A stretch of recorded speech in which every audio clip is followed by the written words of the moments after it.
Bom dia, pessoal.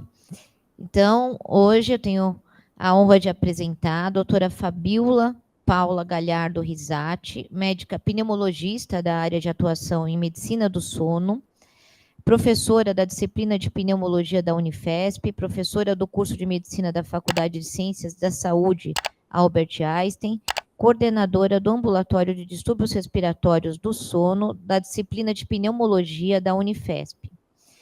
Ela vai falar para a gente sobre a apneia obstrutiva do sono. Muito obrigada, viu, pela sua presença, Fabíola.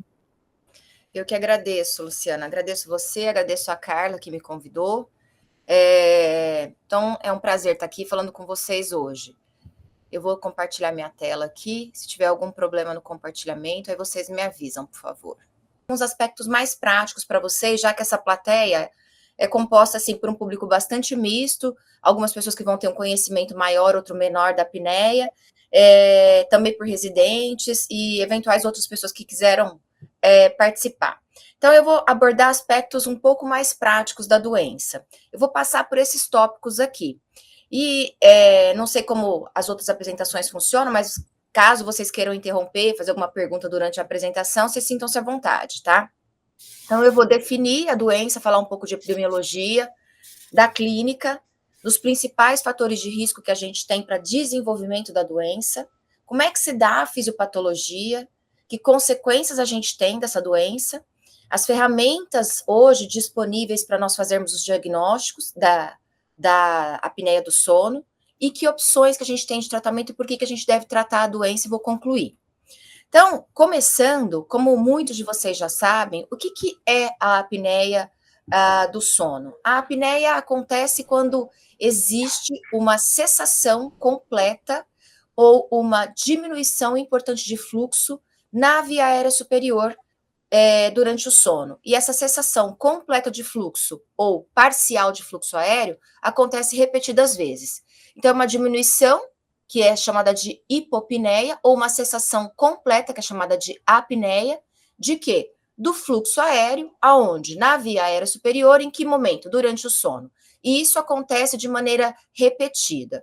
E ela pode ser de 3 tipos. Ela pode ser obstrutiva, central ou mista. Então, qual é a diferença entre elas? Num sono normal, habitualmente, a gente dorme, a gente tem um fluxo aéreo que passa pela via aérea de maneira laminar e não faz barulho. Então, a gente tem um esforço respiratório, movimentação torácica e abdominal, mantendo o fluxo aéreo e mantendo uma saturação de oxigênio constante e boa. O que é a doença, então? A doença, a apneia obstrutiva, acontece uma obstrução na via aérea superior. E o fluxo aéreo não é capaz de passar. Então, o esforço respiratório é mantido, a gente mantém o drive ventilatório, a gente mantém o comando para ventilar, a caixa torácica continua se expandindo, tentando ventilar, mas como existe uma obstrução na via aérea superior, o fluxo aéreo é interrompido. Então, quando ele é interrompido totalmente, ele é chamado de apneia. Quando ele é interrompido parcialmente, é hipopneia.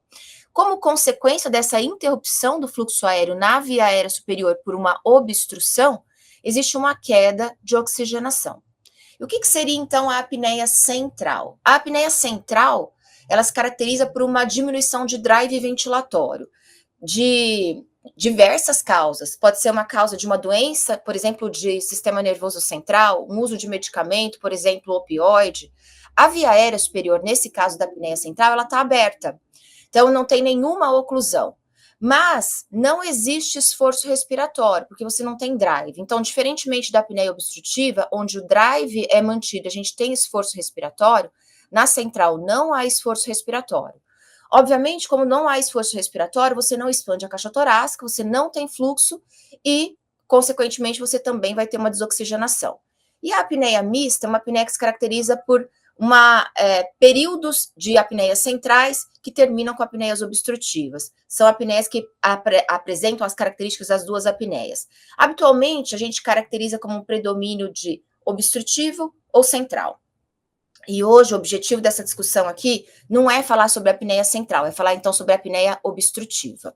Bom, uma vez que eu tenho que eu durmo e eu tenho uma obstrução da via aérea superior, eu vou ter esses episódios, então, de apneia. O que vai acontecer como consequência disso? Eu vou ter hipoxemia e hipercapnia, que são intermitentes, elas acontecem enquanto eu tô com a via aérea obstruída. Aí eu vou despertar, eu vou ter um micro despertar, eu vou reabrir a minha via aérea, eu vou ventilar novamente e eu vou reoxigenar e vou lavar uma parte desse CO2 que foi acumulado. Vou dormir novamente, vou ter um novo episódio de apneia e esse ciclo vai se manter ao longo da noite como uma montanha russa. Ele vai se perpetuando ao longo da noite. Obviamente, a quantidade de vezes em que isso acontece depende da gravidade do distúrbio que a pessoa tem. Bom, o que acontece então com essa pessoa que tem essa apneia? Ela tem sintomas noturnos e ela tem sintomas diurnos. O que vai acontecer durante a noite? Quando a via aérea está parcialmente fechada ou está em oclusão, ela vai roncar. O ronco acontece quando o ar passa na via aérea e turbilhona. Ele turbilhona porque ele encontra algum estreitamento, ele vibra o palato mole, ele vibra as paredes laterais da faringe e a pessoa ronca. A pessoa começa a roncar, roncar, roncar, até que a via aérea colapsa totalmente, fecha e ele para de roncar. Nesse momento, tem as apneias observadas. É quando a pessoa que dorme do lado fala, a pessoa parou de respirar, eu fico com a impressão que ela vai morrer e eu tenho que chacoalhar ela e acordar. Nesse momento, onde ela para e ela vai acordar, ela tem engasgos que são ressuscitadores. A pessoa às vezes engasga com a própria saliva, ela tem uma impressão que ela acordou com o próprio ronco, e isso vai se perpetuando ao longo da noite. Essa pessoa pode chegar para a gente se queixando também do que? Eu tenho um sono muito ruim, eu tenho uma dificuldade para manter o meu sono, eu acordo muito à noite, tenho uma sensação que o meu sono é superficializado, desperto demais, vou muito ao banheiro, eu tenho nictúria, tenho uma vontade de urinar muitas vezes, e eu tenho uma sensação que o meu sono não me descansa, não me repara. Por mais que eu durma, eu posso ter sonolência durante o dia, vou lá, durmo, cochilo, e eu tô sempre cansado.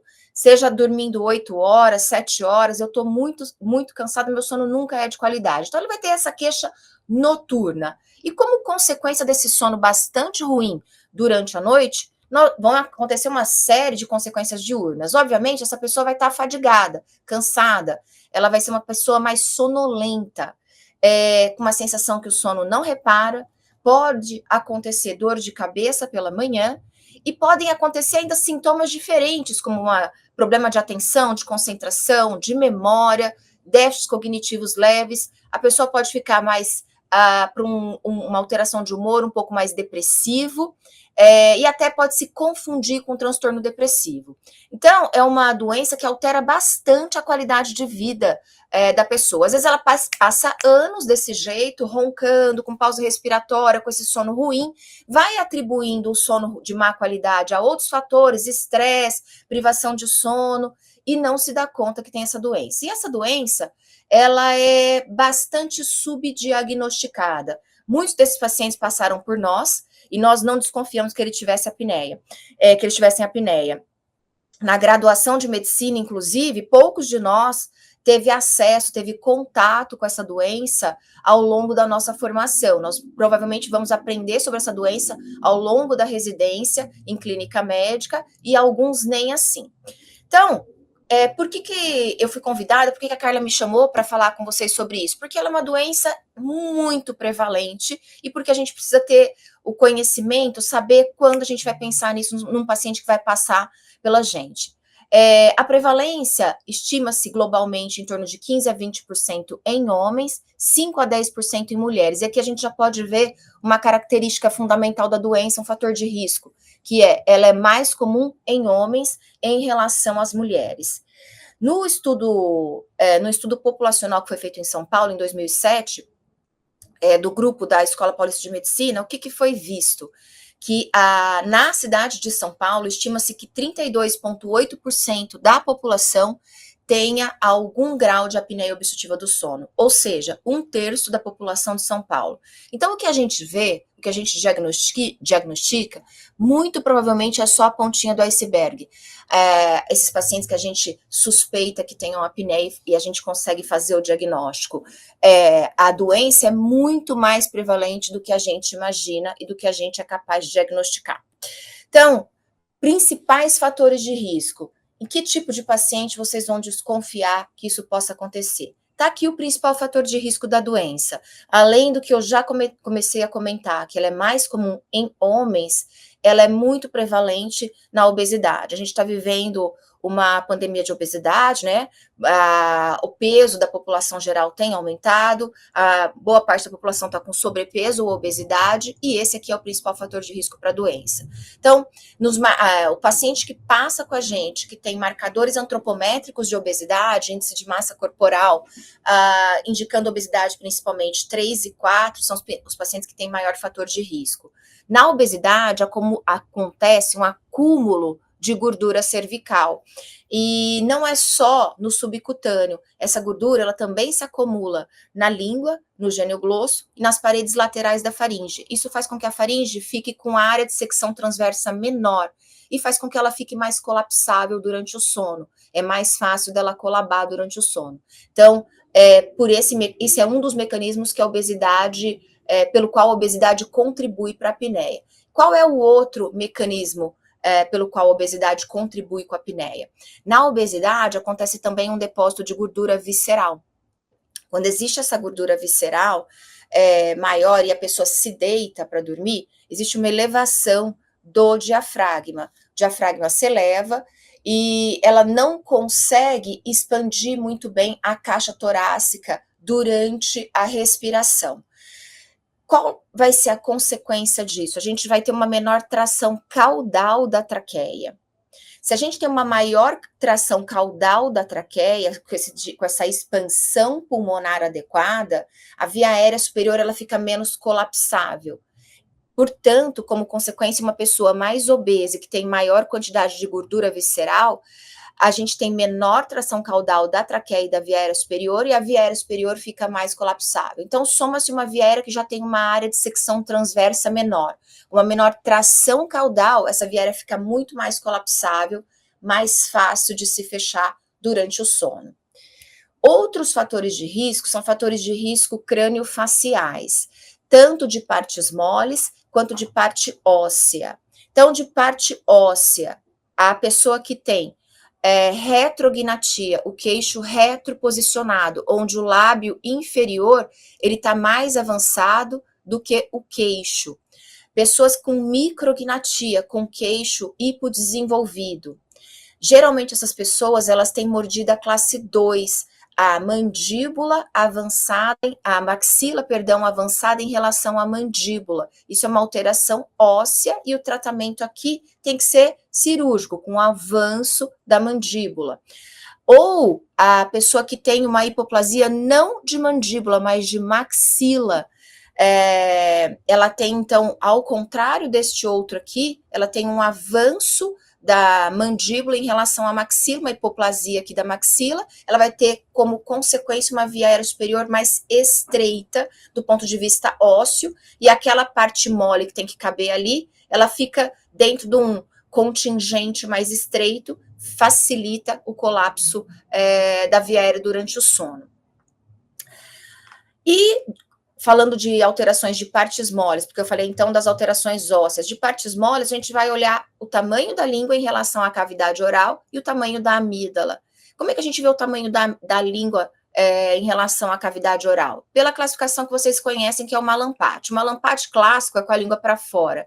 Na apneia a gente costuma usar o Mallampati modificado, que é com a língua para dentro, repousando na cavidade oral, sem espátula. Então, o Mallampati 1, a gente consegue ver todas as estruturas da faringe, os pilares amidalianos, o palato mole, a úvula, a parede posterior da faringe. No Mallampati 2, a gente consegue ver a parte posterior, a parede posterior da faringe, os pilares amidalianos, mas já fica mais difícil de ver a úvula completamente. No 3, a gente só vê a base da úvula, e no 4, a gente só vê palato duro. Então, os Mallampatis 3 e 4 já são pessoas que têm uma língua bem grande. Normalmente, quando colocam essa língua para fora, essa língua é demarcada pelos dentes. Então, essa via aérea superior da pessoa já é menor. E quando ela vai dormir, ela fica com maior facilidade de colapsar durante o sono. Em relação à amígdala, a amígdala tem a classificação de Brodsky, ela é desde 0, uma amígdala que foi retirada cirurgicamente, até uma amígdala 1 e 2, que não são amígdalas hipertrofiadas, e a amígdala 3, que é um aumento aí de 50% a 75% do tamanho da amígdala, mas elas não se encontram na região mediana, e a amígdala 4, que é uma amígdala também hipertrofiada, mas amígdalas que são mais oclusivas e se encontram na linha mediana da cavidade oral. E aí, essas amígdalas 3 e 4 são amígdalas obstrutivas, são amígdalas que, se forem encontradas num paciente com suspeita de apneia do sono, essas amígdalas têm que ser ressecadas porque elas vão ampliar a área de secção transversa da faringe. Em crianças, principalmente, a apneia do sono é basicamente causada por hipertrofia amidaliana. Você faz a ressecção cirúrgica das amígdalas, as crianças normalmente se curam. Isso não é o mais comum em adultos, que é o público que nós estamos falando aqui. Então, o que eu falei até agora? Falei que a apneia, ela se trata de episódios repetitivos de obstrução, a apneia obstrutiva do sono, né, de obstrução da via aérea superior, que pode ser uma obstrução total, apneia, ou parcial, que é a hipopneia. Acontece, então, uma cessação de fluxo total ou parcial, repetidas vezes durante o sono.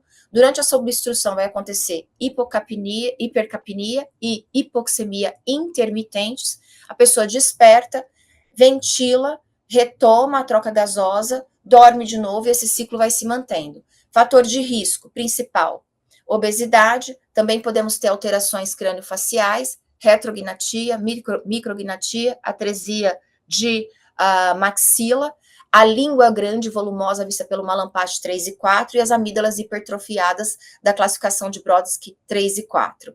Então, isso tudo vai levar a uma via aérea superior mais estreita e mais facilmente colapsável. Então, até agora, a gente está falando de alteração anatômica, né? Vamos falar de outros fatores de risco, então. Idade. À medida que a gente envelhece, a prevalência de apneia aumenta, principalmente acima dos 65 anos. A mulher é protegida de apneia antes da menopausa, mas depois da menopausa, a prevalência de apneia na mulher aumenta bastante. Qualquer coisa que inflame a via aérea superior, por exemplo, o tabagismo, aumenta o risco de apneia. Refluxo gastroesofágico, com refluxo até a via aérea superior, que vai inflamar essa via aérea, vai deixá-la com área de secção transversa menor, aumenta o risco de apneia. E fatores genéticos, que estão ainda em investigação, não existe um único gene associado com o risco de apneia, mas se você tem parentes próximos com apneia, o seu risco é mais aumentado de ter apneia obstrutiva do sono. Em relação a condições médicas, que são as condições que vocês veem no dia a dia de vocês, seja no ambulatório, seja no consultório, seja em enfermaria. Várias condições médicas, várias comorbidades estão associadas com risco maior de ter apneia. Das que a gente mais vê, mais comum, a doença renal terminal, insuficiência renal crônica, a insuficiência cardíaca, são duas patologias bastante associadas com a apneia. Pacientes que têm insuficiência cardíaca e doença renal, eles têm uma alta prevalência de apneia obstrutiva do sono. Uma das causas para que isso aconteça é a retenção hídrica, e quando o paciente se deita, esse volume vascular, esse líquido que extravasou, que está no espaço extracelular, ele volta para a circulação, ele é redistribuído para a região cervical, que fica mais estreita. Outras doenças que estão associadas com a apneia, que são fatores de risco para desenvolver apneia: a acromegalia, por depósito de tecido, crescimento de partes moles, de língua, a via aérea vai ficar mais estreita. Hipotireoidismo bastante importante, não tratado, é fator de risco para ter apneia. Acidentes vasculares cerebrais, principalmente quando você fica com uma insuficiência da musculatura dilatadora de faringe pós-AVC. E doenças pulmonares obstrutivas, particularmente DPOC. Aqui não é muito um fator de risco, parece que são duas doenças que são comórbidas, que são muito frequentes, elas frequentemente ficam comórbidas, né? A DPOC é uma doença muito prevalente, a apneia também, então é fácil você encontrar paciente que tem as duas doenças juntas, mas uma impacta a qualidade de vida da outra e piora a evolução da outra. Então, eu falei até agora de anatomia, de alguns outros fatores de risco e como que isso vai contribuir para ocluir a via aérea. Então, a obesidade por depósito de gordura na parede lateral da faringe, por depósito de gordura na língua, por redução dos volumes pulmonares e da tração caudal da via aérea superior, vai levar a uma maior colapsibilidade da via aérea superior, amígdalas e línguas grandes, retrognatia, micrognatia, hipoplasia de maxila e acúmulo de fluidos. Aqui na retrognatia, quero chamar a atenção para as crianças que são respiradores orais, né? Essas crianças vão tendo um desenvolvimento dos ossos da face alterados, vão ficando com o palato duro ogival, uma maxila mais hipoplásica e com esse queixinho retroposicionado. E no futuro, elas vão ter mais risco de desenvolver a apneia obstrutiva do sono. Tudo isso vai contribuir para ocluir a via aérea superior. Mas a apneia, eu não quero que vocês fiquem com essa ideia, ela não é uma doença só anatômica. O fator anatômico é bastante importante e alguns pesquisadores acham que ele é necessário para que aconteça a obstrução da via aérea superior. Mas eu quero chamar a atenção também que mais recentemente outros fatores têm sido levantados, como, por exemplo, outros fatores de risco e outros problemas na fisiopatologia. No sono, tem uma fase que a criança é altamente despertável, ela desperta com facilidade. Você fala, por favor, não faz barulho que ele vai acordar. De repente, entra no estágio do sono que pode cair a casa e não se acorda. E outro que a gente vai pegar a criança está mole, relaxada, largada no colo. Então, esses são os estágios do sono. Esse onde a criança é facilmente despertada do sono, tem uma despertabilidade maior, ele está nos estágios iniciais do sono, já está acontecendo um relaxamento muscular. Quando é muito difícil de acordar do sono, está no sono profundo, um relaxamento muscular maior. E quando está com aqueles membros largados, cabeça largada, isso é a atonia do sono REM. Então, o relaxamento muscular acontece progressivamente durante o sono, à medida que a gente vai se aprofundando nos estágios do sono. E esse relaxamento da musculatura dilatadora da faringe também acontece durante o sono. Então, pensem, se eu já tenho uma via aérea anatomicamente mais estreita, por qualquer fator, e eu vou dormir, então o sono fica um desafio. Por quê? Eu vou ter o relaxamento da musculatura periférica, porque eu preciso dormir, eu preciso diminuir o meu tônus muscular, e eu vou ter também um relaxamento do tônus da musculatura dilatadora da faringe. E aí, com essa redução de tônus, fica mais fácil colapsar a via aérea superior. Além disso, tem pessoas que também têm um limiar de despertar alterado, pessoas que são altamente despertáveis. E essas pessoas têm mais risco de ter apneia do sono.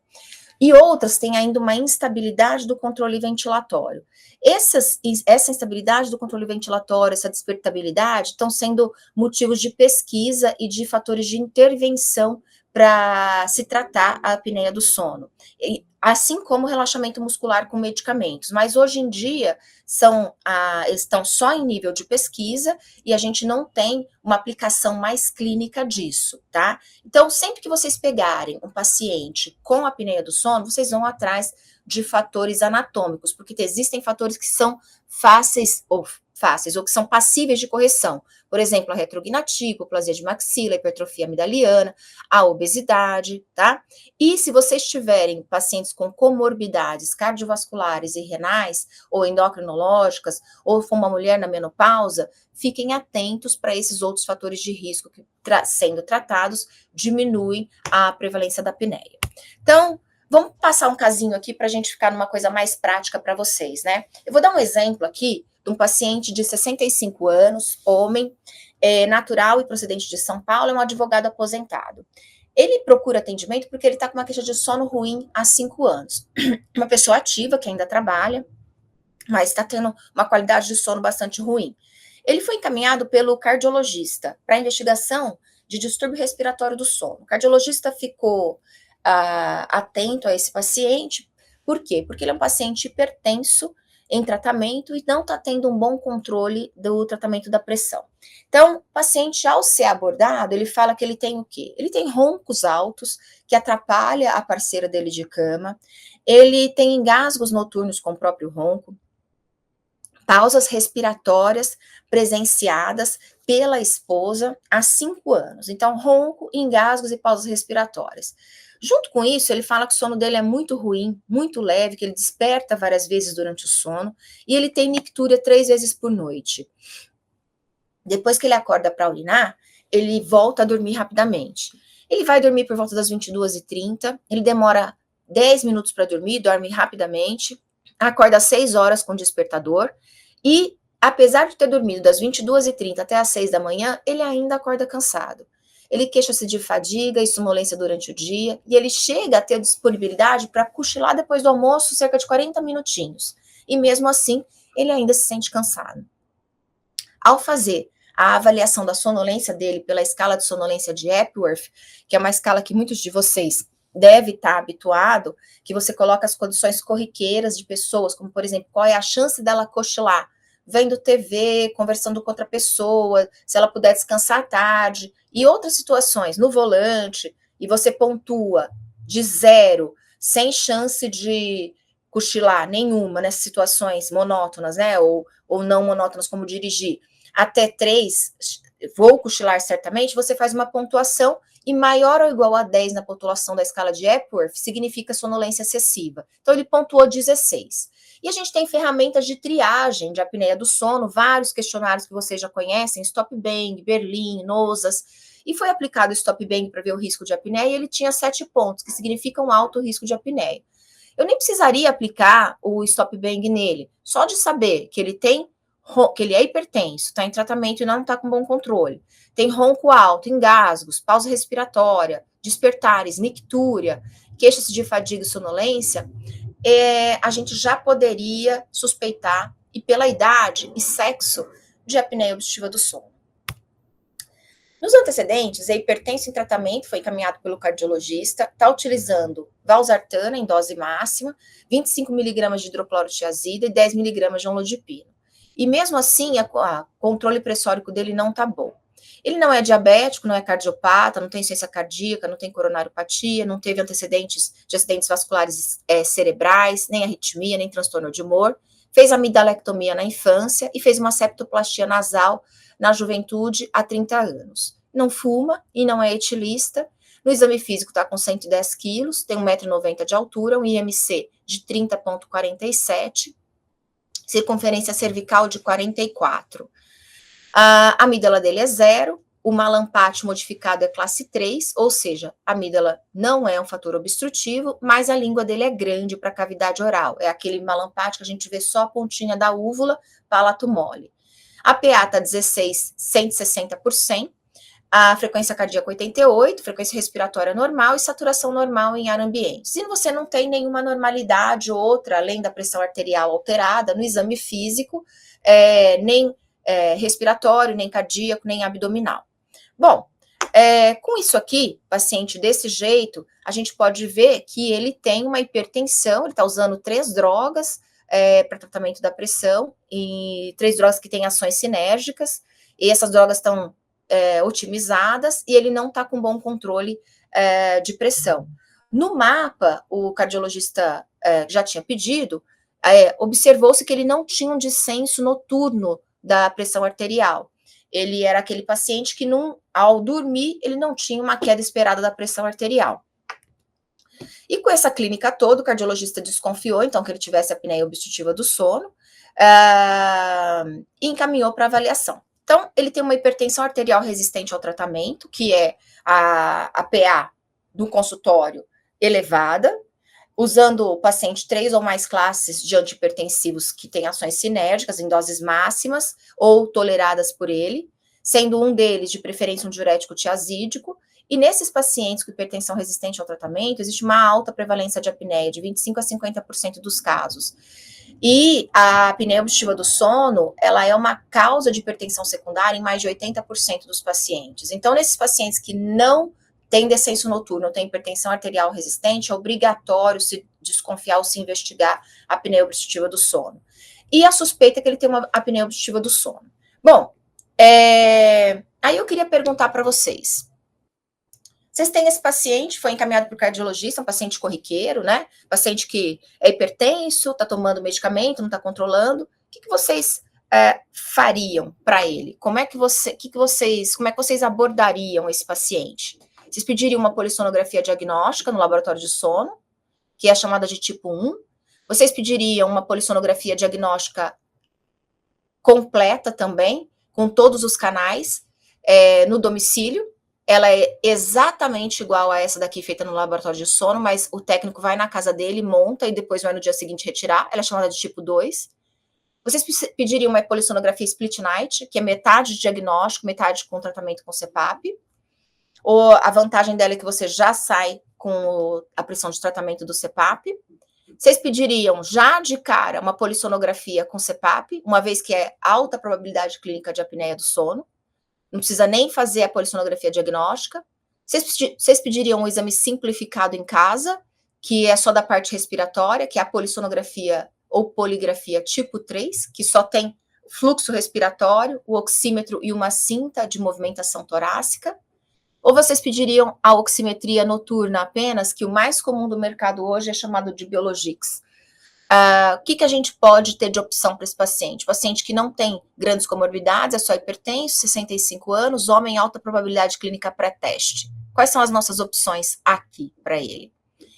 Então, eu vou falar que eu vou explicar mais para frente, mas esse paciente, ele poderia fazer a tipo 1, ele poderia fazer a tipo 2 em casa, essa polissonografia que é a completa, com eletroencefalograma, com eletrooclograma, com sensor de ronco, com sensor de movimentação torácica, abdominal, oximetria, eletrocardiograma, eletromiograma de movimentação de pernas.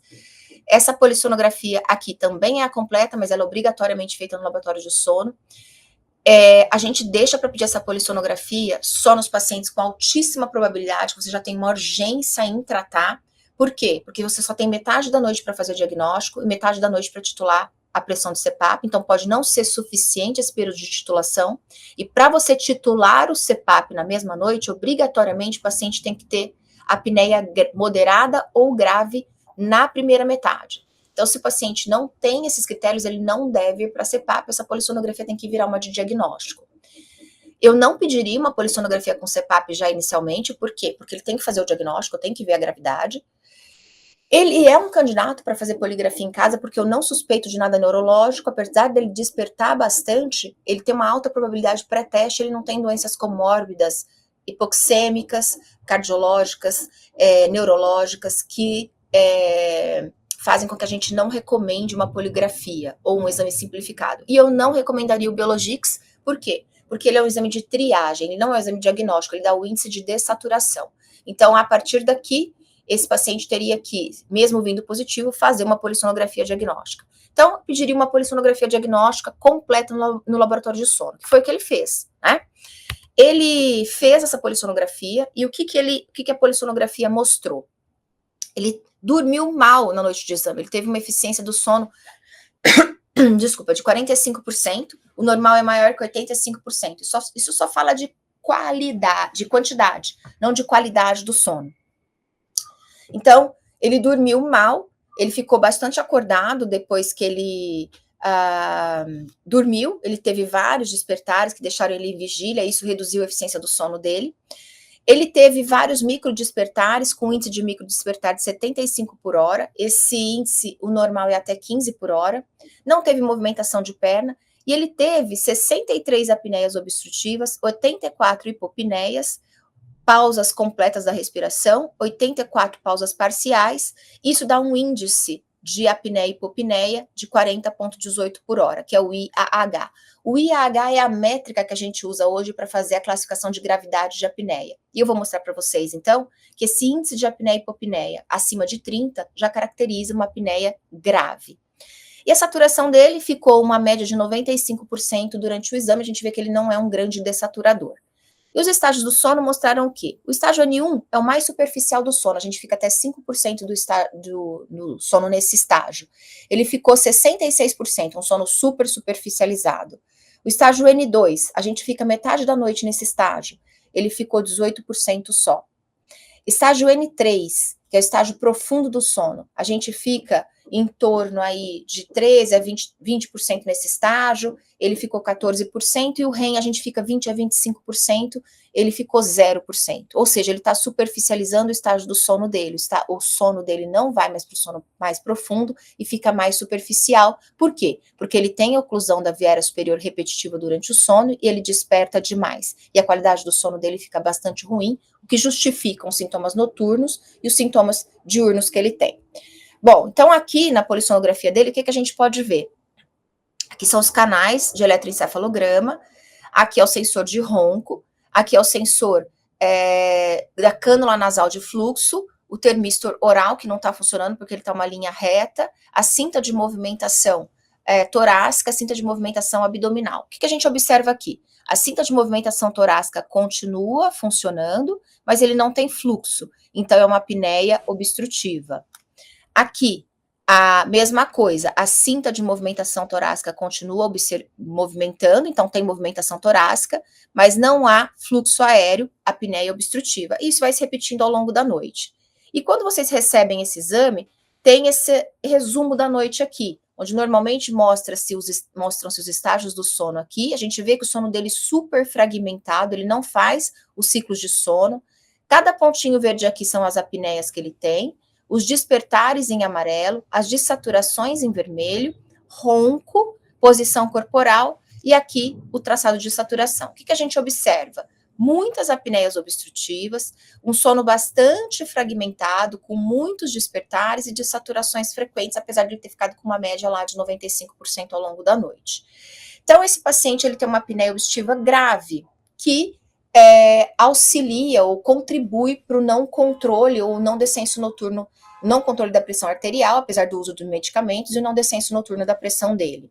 Então, como eu falei, a apneia obstrutiva é causa secundária mais comum de hipertensão arterial sistêmica. Nos pacientes que têm hipertensão arterial sistêmica resistente ao tratamento, ela tem que ser investigada. E agora, o que vamos fazer com ele? Temos que tratar, né? Quais são as opções de tratamento? Então, vamos ver. Então, quais são as consequências fisiológicas? Esse caso está aí para mostrar para vocês que existe uma ativação simpática muito grande na apneia do sono. É uma doença inflamatória. E daí vem as consequências cardiovasculares dessa doença. Então, quando eu durmo, tenho as apneias, eu tenho uma hipoxemia e hipercapnia intermitente. Eu tenho uma grande oscilação de pressão pleural. Nessa oscilação de pressão pleural, que fica muito negativa, eu tenho uma mobilização das cavidades cardíacas, eu tenho um estímulo para a liberação de fator natriurético atrial e nictúria. Uma ativação simpática bastante significativa. Eu acordo, reabro a via aérea, ventilo e reoxigeno, e fico nesse ciclo de redução da oxigenação, reoxigenação. Isso vai levar a quê? Essa hipóxia hipercapnia intermitente, despertares frequentes e grande oscilação da pressão torácica. Um aumento significativo de atividade simpática, estresse oxidativo, liberação de citocinas pró-inflamatórias, disfunção endotelial e várias consequências cardiovasculares, metabólicas, neurocognitivas, aumento de mortalidade, redução importante de qualidade de vida. Aqui a gente está falando de hipertensão arterial, acidente vascular encefálico, insuficiência cardíaca, arritmias, fibrilação atrial. A gente está falando de síndrome de resistência à insulina, diabetes mellitus, dislipidemia. A gente está falando de transtorno cognitivo leve, risco para doença de Alzheimer, risco para doenças depressivas e pioras dos transtornos de humor. A gente está falando para aumento de mortalidade independente das doenças comórbidas, e a gente está falando para uma redução significativa de qualidade de vida. Então, é uma doença que impacta muito negativamente. Esse paciente, do caso, tem uma grande ativação do sistema nervoso simpático e contribui para a dificuldade de controle da pressão arterial dele. Ferramentas, então, que a gente tem para triar, né? Uma vez que esse paciente chega para a gente. A escala de Epworth, que vê a sonolência, que é a que vocês estão habituados. São situações corriqueiras, que a gente pergunta para o paciente qual é a chance dele cochilar, e valores maior ou igual a 10 indicam sonolência diurna excessiva. Triagem, a gente pode usar inúmeros questionários. Esse paciente foi submetido ao Stop Bang, vocês podem usar Berlin, Nosas, que é um aplicativo de celular, qualquer um, vai dar a probabilidade clínica de apneia. Por que isso é importante? Para eu decidir qual teste diagnóstico eu vou fazer. E eu posso ter várias ferramentas diagnósticas, desde a polissonografia tipo 1, 2, 3 e 4. Então, 1 é a completa, com pelo menos 12 canais de monitorização feita sob supervisão no laboratório de sono. 2 é a completa, com pelo menos 12 canais feitas no domicílio sem supervisão. Poligrafia é uma polissonografia simplificada, ela não tem eletroencefalograma, eletrooculograma, portanto eu não tenho estágios de sono, ela não tem eletromiograma para movimentação de perna, não tem eletrocardiograma. O que ela tem? Um sensor de fluxo nasal, oximetria e uma cinta de movimentação torácica. Então ela é só para doenças, suspeitas de doenças respiratórias, nada que o paciente desperte muito, que o paciente tenha uma suspeita de movimentação de perna inquieta, paciente candidato para fazer isso. E a oximetria noturna, ela não dá índice de apneia e hipopneia, ela dá índice de dessaturação. Ela é uma triagem de apneia do sono, e ela é feita sem supervisão e em casa. É um diagnóstico bastante simplificado, não tem cinta de movimentação, de tórax, nem de abdômen, e só tem oxímetro. Bom, então, a tipo 1, laboratório de sono, serve para quê? Para eu diagnosticar e ver a pressão de tratamento de CPAP. A tipo 2, que eu faço em casa, só para diagnóstico. A poligrafia, que eu faço, é simplificada, só da parte respiratória, é só para diagnóstico. E a oximetria noturna, para triagem. Então, a tipo 1 é o padrão ouro, sob supervisão no laboratório de sono. O paciente vai ser montado com eletroencefalograma, eletrooculograma, sensor de cânula de fluxo nasal, termistor oral, eletromiograma pode colocar de masseter, de mento para ver bruxismo, sensor de ronco, oximetria, o eletrocardio, a cinta de movimentação torácica, abdominal e o eletromiograma de movimentação de pernas. Ele vai dormir assim todo monitorizado durante a noite inteira do laboratório de sono. O exame vai ser lido, a gente vai fazer diagnóstico da parte eletroencefalográfica, estágios do sono, igual foi aquela polissonografia daquele paciente. E vão ser diagnosticados os eventos respiratórios, né? A apneia, então, eu tenho movimentação obstrutiva, movimentação de tórax e abdômen, sem fluxo aéreo. Esse é um evento de apneia, fluxo aéreo cessado na via aérea superior. E a hipopneia, como é que é?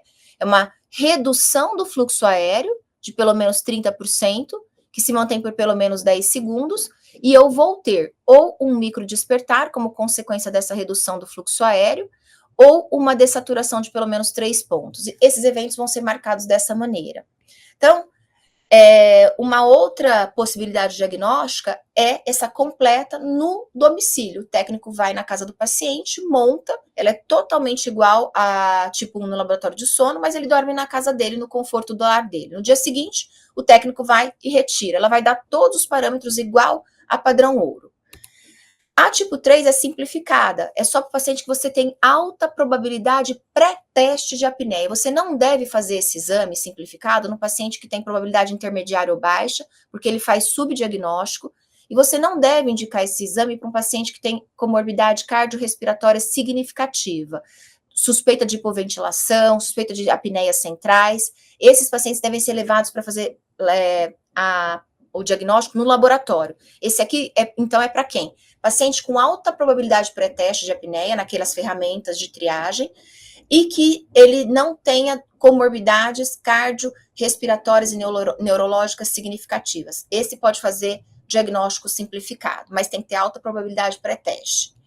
E esse aqui é para uma triagem. Você está num lugar que não tem acesso, e a oximetria é a única coisa que você tem disponível, você faz uma triagem, ele dá o índice de desoxigenação. Também não é indicado para pacientes e não está validado para pacientes que têm doenças hipoxêmicas associadas comórbidas, então DPOC, para insuficiência cardíaca, é para paciente alta probabilidade pré-teste, sem doenças cardiovasculares neurológicas que podem causar hipoxemia ou hipoventilação e confundir a desoxigenação observada aqui, que vai ser interpretada como apneia pela doença de base, tá? Então, ele é só uma triagem. Veio positiva, tem que ir para a polissonografia.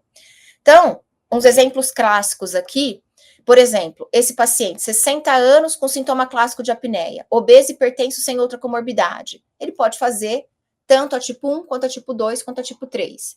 60 anos com sintoma clássico de apneia, obeso, desperta muito do sono, hipertenso e tabagista, pode ter uma suspeita de DPOC. Esse paciente eu levaria para fazer tipo 1 em casa, não faria o do fluxo domiciliar. 60 anos, sintomas clássicos, obeso, desperta demais, hipertenso com insuficiência cardíaca, também não faria tipo 3, nem a triagem, faria tipo 1 no laboratório. 60 anos, sintomas clássicos, obeso e hipoventilação de obesidade. Também não é um candidato para diagnóstico simplificado, um diagnóstico para laboratório. Esse aqui poderia fazer os simplificados. Então, você leva em conta o que para escolher seu teste? A probabilidade do pré-teste, os sintomas que a pessoa tem, comorbidades e o acesso ao exame, porque a polissonografia de laboratório, ela é muito pouco disponível, principalmente em SUS. Por isso que esses outros métodos mais simplificados foram surgindo, porque a apneia é muito prevalente para abarcar a demanda, tá? Então, essa aqui, por exemplo, uma mulher jovem, com ronco, despertar frequente, amígdala grande, sem obesidade, sem comorbidades e uma probabilidade clínica que não é alta de apneia. Ela não é uma candidata para exame simplificado e nem para triagem. Ela é uma candidata para ir para o laboratório de sono, porque a gente tem que ver eletroencefalograma, ver os despertares, ela desperta demais. Essa aqui, menopausada, também com muito despertares, ronco, sobrepeso, também não tem alta probabilidade de pré-teste, também não é uma candidata para diagnóstico simplificado, tem que ir para o exame completo. Então, depende da sua probabilidade de pré-teste, do perfil de paciente que você tem, tá? E como é que a gente vê a gravidade? A gente soma as apneias, as hipopneias, divide pelo tempo de sono, multiplica por 60 para dar em hora e dá um índice, que é o índice de apneia e hipopneia. Então, a apneia ela é classificada em leve, moderada e grave de acordo com esse índice. Ela é leve quando ela tem um índice de apneia e hipopneia de 5 a 15, ela é moderada quando tem de 15 a 30 e ela é grave quando o índice é maior que 30. O paciente do nosso caso era um grave, com um índice maior que 30. Então, ele é um exemplo dessa polissono aqui, que vocês recebem a completa a tipo 1 ou a tipo 2, e a gente tem, vocês vão receber o índice de apneia, vão receber as dessaturações, esse resumo da noite toda aqui, e vão classificar a gravidade de apneia de acordo com o índice de apneia e hipopneia. Por exemplo, aqui 35 é uma apneia grave. A split night, metade da noite de diagnóstico, aqui fragmentação do sono, dessaturação, as apneias, instala o CPAP e a polissonografia limpa, e você já sai com a pressão de tratamento. A poligrafia, vocês vão receber, que é o diagnóstico simplificado. Um diagnóstico assim simplificado, não tem parte de eletroencefalograma, vai ter só índice de apneia e hipopneia. Então, aqui 32 é uma apneia grave. E o exame simplificado, o Biologix, que é a triagem, vocês vão ter índice de desoxigenação, não tem índice de apneia e hipopneia, porque não tem fluxo e não tem cinta de movimentação. Então, esse índice de desoxigenação, 25, alta probabilidade clínica de apneia. Você leva para fazer polissonografia para confirmar. E a gente vai tratar, né? As escolhas de tratamento vão ser baseadas na gravidade da apneia e no perfil de paciente que você tem. E o objetivo é diminuir o risco para comorbidades cardiovasculares e melhorar a qualidade de vida da pessoa e diminuir a incidência das complicações, né? Quando que você trata o paciente com apneia? Quando ele é sintomático, sempre, independentemente da gravidade. Se ele tiver uma apneia leve, mas tiver sintoma, você vai tratar. Se ele tiver uma apneia leve, mas tiver comorbidade, diabetes, hipertensão, AVC, arritmia, você vai tratar. E a partir de 15 de índice moderado, você vai tratar todo mundo, independentemente de sintomas. E a escolha do tratamento vai depender de quê? Da sua expertise, das opções que você tem disponíveis, do menor nível de evidência científica. Então, a gente tem que tratar os pacientes com base no quadro clínico que ele tem, né? E eu vou passar aqui para algumas opções de tratamento que a gente tem. Então, tem coisas que a gente não tem como modificar, idade, gênero, obesidade é passível de tratamento. Hoje, com os medicamentos, o Ozempic e os outros, a gente pode diminuir bastante a obesidade. A obesidade, principal fator de risco para apneia, é tratável. Anormalidades craniofaciais passíveis de correção cirúrgica são tratáveis também. Se o paciente tem refluxo, a gente trata. Se o paciente fuma, a gente orienta a parar de fumar, orienta a parar de beber e trata as condições endocrinológicas associadas à menopausa, à acromegalia, o hipotireoidismo, que são fatores de risco da apneia. Perder peso é fundamental, seja ele de uma maneira clássica, convencional, ou por meio de cirurgias bariátricas, né? Perder 10 quilos pode resolver a apneia leve em mais de 50% dos casos, e idealmente o paciente tem que atingir um IMC normal.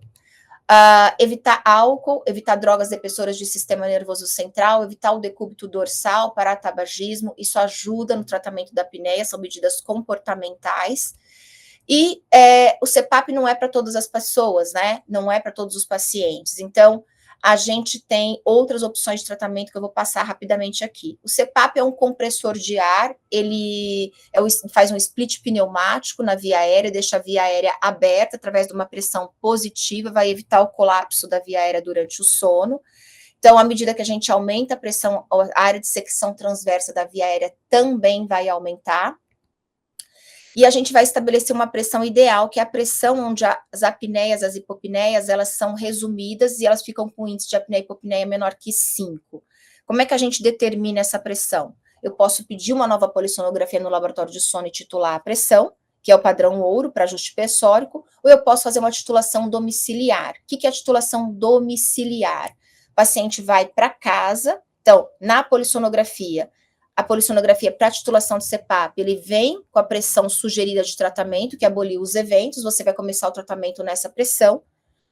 E a titulação domiciliar, o paciente leva um CPAP automático para casa e ele vai te dar uma pressão média que o paciente ficou ao longo da noite. E você pode fixar a pressão que o paciente ficou naquela pressão que aboliu os eventos respiratórios. Então, vai ter uma pressão mínima, uma máxima e uma pressão 90% ou 95%. Você pode fixar nessa pressão, desde que essa pressão tenha corrigido o índice de apneia e hipopneia, porque o próprio aparelho dá um relatório para a gente assim. Então você colocou o CPAP para variar numa pressão, ele ficou numa pressão mínima de 4 a 10, ele ficou com percentil 95 de pressão 8, então nessa pressão aqui ele ficou 95% da noite ou menos e corrigiu os eventos de apneia. Aí você vai colocar a pressão dele nessa pressão aqui e fez uma titulação domiciliar. Então, outras opções. Você pode levar para um dentista de sono, ele vai confeccionar um aparelho intraoral de avanço mandibular, ele vai avançar a mandíbula e vai impedir o colapso posterior da língua. Para os pacientes que têm ronco isolado, apneia leve e apneia moderada, essa é uma boa opção de tratamento. Quem responde melhor? Magro, jovem, que tem apneia predominantemente de decúbito. Cirurgia para os pacientes somente os que têm alteração anatômica, amígdala grande, hipoplasia de maxila, de mandíbula, e depende logicamente de comorbidades e da idade do paciente e da paciente querer fazer o tratamento cirúrgico. Então, nem todos os pacientes são candidatos para cirurgia, tá? Fonoterapia, terapia miofuncional, muito legal para ronco, apneia leve ou para associar com o tratamento com as outras coisas. Manda para uma fonoterapeuta, especialista em sono, o programa dura 8 a 12 semanas, ela ensina exercícios, mas é igual à academia. Enquanto você faz, a musculatura fica boa, tonificada. Parou de fazer, relaxa o tônus muscular e ele volta até a apneia. Existem perspectivas hoje em estudo, algumas terapias, medicamentos, mas não são liberadas ainda. Essa terapia, que é uma estimulação de hipoglosso, um sensor para estimular o hipoglosso e a língua ir para frente, ele está em uso nos Estados Unidos e na Europa, aqui no Brasil não está validado ainda, não está liberado pela Anvisa para uso. Então, o tratamento deve ser personalizado com base no que predomina para aquela pessoa. Então, não é sempre o CPAP, tá? Então, concluindo, a apneia é uma doença complexa de causa multifatorial, os sintomas são múltiplos, mas você tem grande chance de descobrir com ronco, sonolência excessiva, pausa respiratória presenciada, paciente que tem disfunção cognitiva. É uma doença crônica, se não tratada, vai evoluir. O diagnóstico com polissonografia, hoje vocês sabem que tem a tipo 1, tipo 2, tipo 3 e tipo 4, e eu espero ter conseguido passar essa mensagem para vocês. O manejo é voltado para os fatores de risco que o paciente tem. O tratamento tem que ser individualizado, e se você tiver dificuldade de manejar, manda para alguém especialista, tá? Eu me avancei um pouquinho aí, uns minutinhos, e queria parar aqui a apresentação.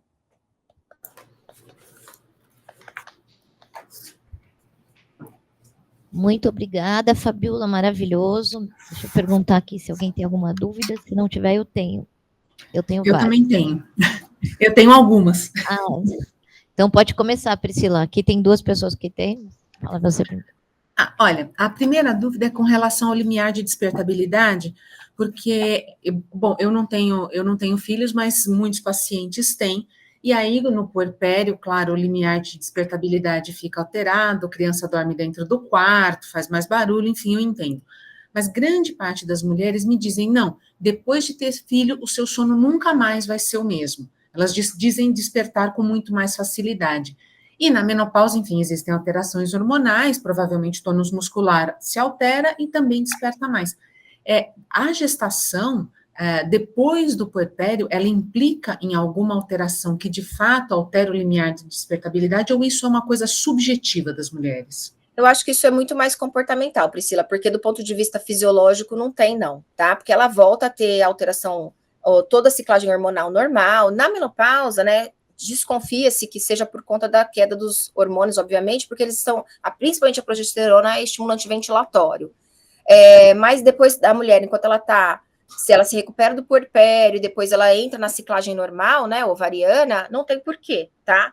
É muito mais comportamental mesmo, porque ela fica muito mais alerta em relação aos estímulos ambientais para ela despertar depois que ela tem filhos, né?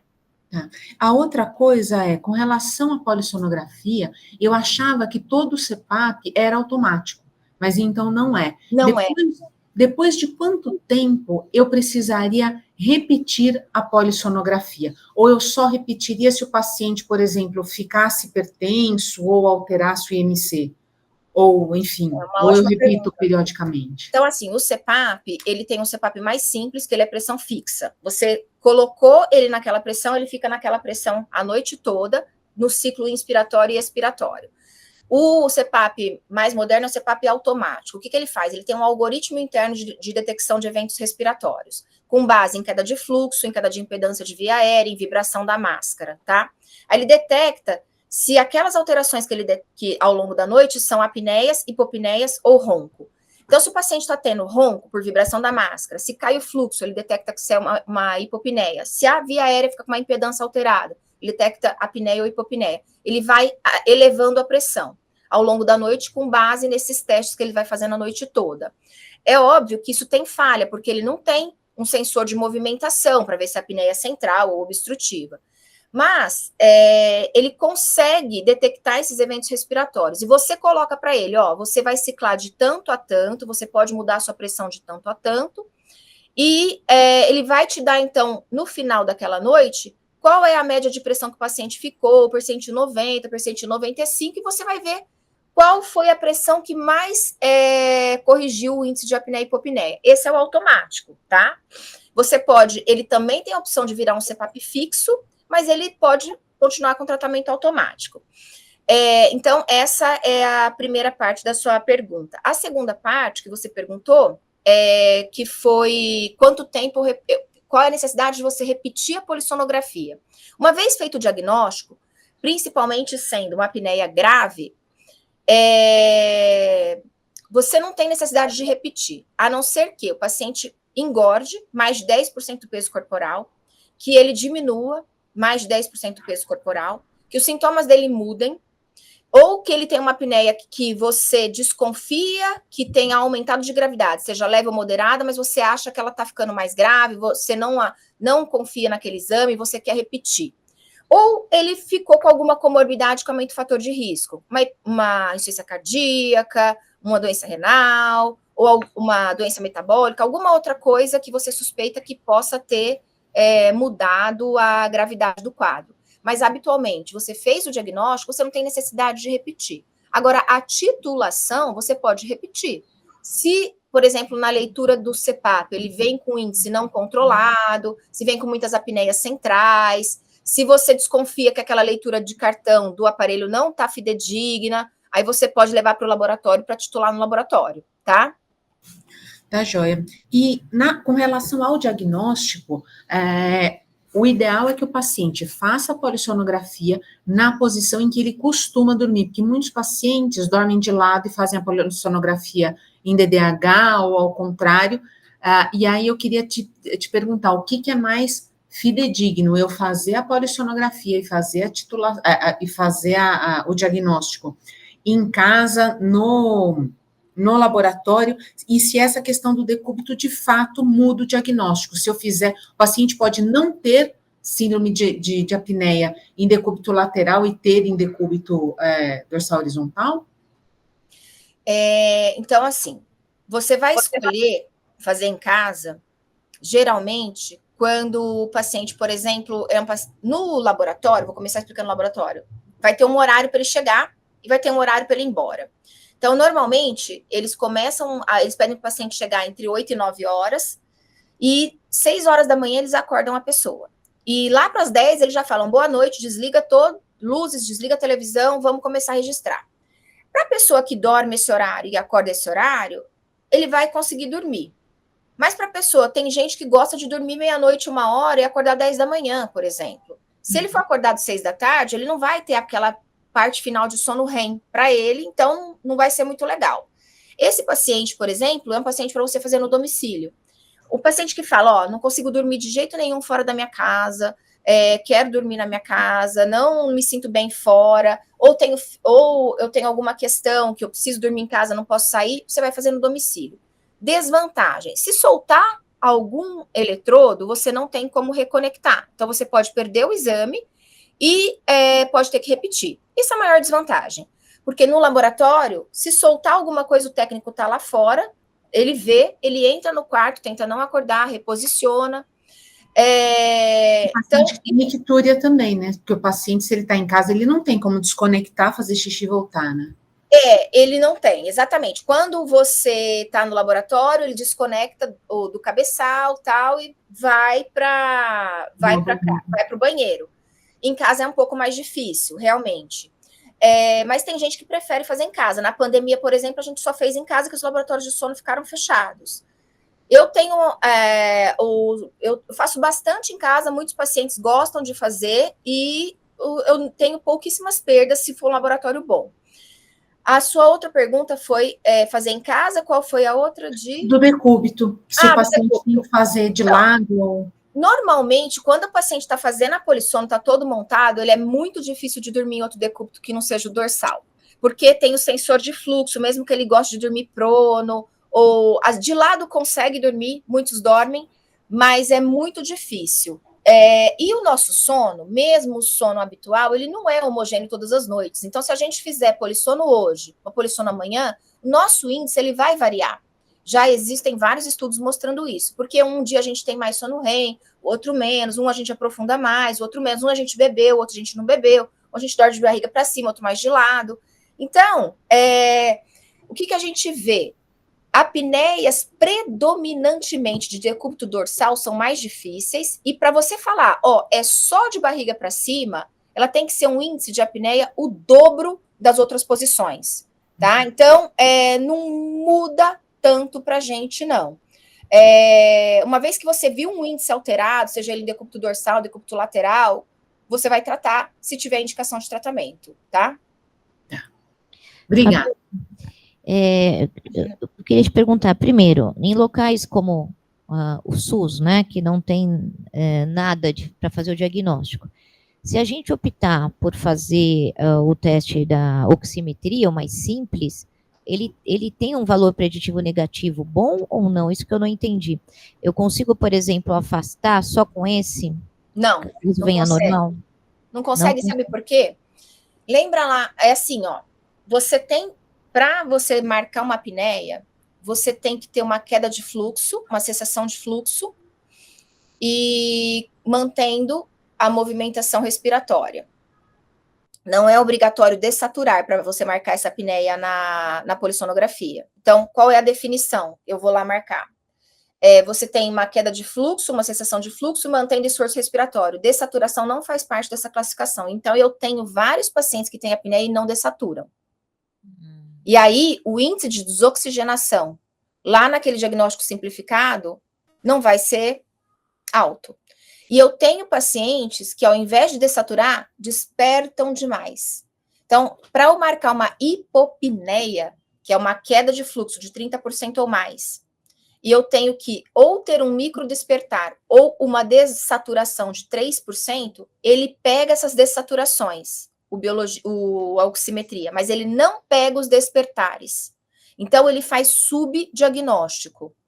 Então, por isso que para você mandar o paciente para uma triagem, ele tem que ser alta probabilidade pré-teste, tem que ser um paciente daqueles que não tem predominantemente muitos despertares, ele tem que ser aquele mais dessaturador. E se ele já tiver uma doença de dessaturação de base, por exemplo, um DPOC, que já vai diminuir a oxigenação no sono, uma insuficiência cardíaca, uma doença qualquer outra, que neuromuscular, qualquer coisa que você já saiba que ele já vai ter uma dessaturação mais baixa, isso pode confundir o exame, você fazer mais diagnósticos do que eventualmente seja verdade. Então, se vem negativo, ele não exclui, você tem que levar, e você continua com suspeita, você tem que levar para o laboratório, porque existem pacientes que não dessaturam e existem as hipopneias associadas com despertar, que o aparelho vai perder, porque ele só vai marcar as desoxigenações, tá? E o Apple Watch? O Apple Watch é a mesma coisa. Ele faz ele é um acelerômetro, então ele faz uma estimativa do sono pelo período que você está sem mexer o membro, né? E para estimar esse sono mais profundo, ele é até ok, ele é bem ruim para estimar os sonos superficiais, né? Que é um problema para os diagnósticos simplificados. E ele dá a dessaturação, ele do jeito, é a mesma marcação do outro oxímetro, só que o oxímetro lá que você coloca no dedo, que é validado para aquilo, ele passou por muito mais validação para ser vendido como uma ferramenta médica, como uma ferramenta científica. O Apple Watch não tem essa validação para ser vendido como uma ferramenta médica, né?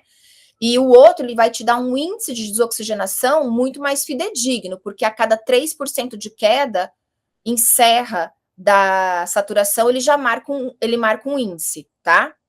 Então, o Apple Watch marca, mas você tem que ter em mente que ele não é uma ferramenta médica validada para isso, o outro é muito mais sensível e mais fidedigno. Então, o que você vai ter aqui, você vai ter uma desoxigenação.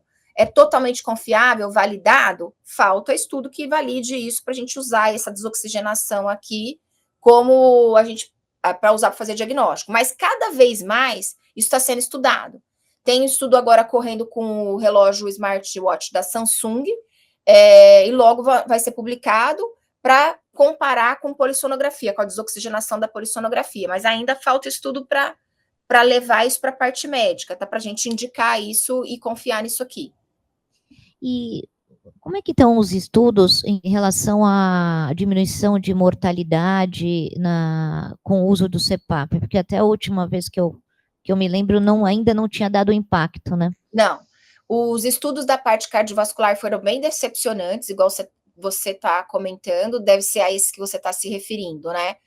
E a gente tinha grande esperança que o uso do CPAP pudesse diminuir a mortalidade. Você tem razão, eles não mostraram diminuição de eventos, né?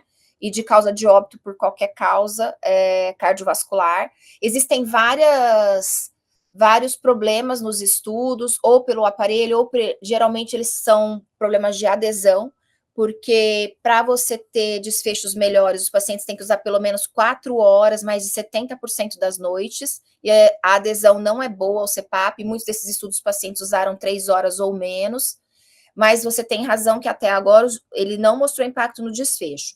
Então, o que ele mostra bastante maior impacto no desfecho no paciente mais sonolento e no que usa mais que 4 horas por noite.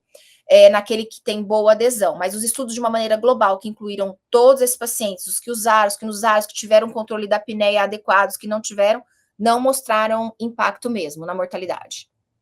E última pergunta, a obstrução nasal, né, tipo desvio de septo, pólipo, e o bruxismo também são consideradas causas mecânicas obstrutivas? O septo nasal, como a principal oclusão acontece na faringe, lá, né, palato mole e língua, o nariz, por ele ter o septo cartilaginoso e o ósseo, ele não é um local de obstrução frequente, mas o nariz é o local de maior resistência ao fluxo aéreo quando ele tem um desvio de septo significativo. Então, quando você tem essa resistência mais aumentada para respirar, você pode ter um achatamento da curva de fluxo, uma resistência ao fluxo aéreo, e isso vai entrar numa classificação de eventos que não é nem a apneia nem a hipopneia, ele chama HERA, que essa resistência nasal maior pode levar a despertares frequentes. Então, quando a gente tem isso, geralmente, por exemplo, aquele paciente, mulher, jovem, magra,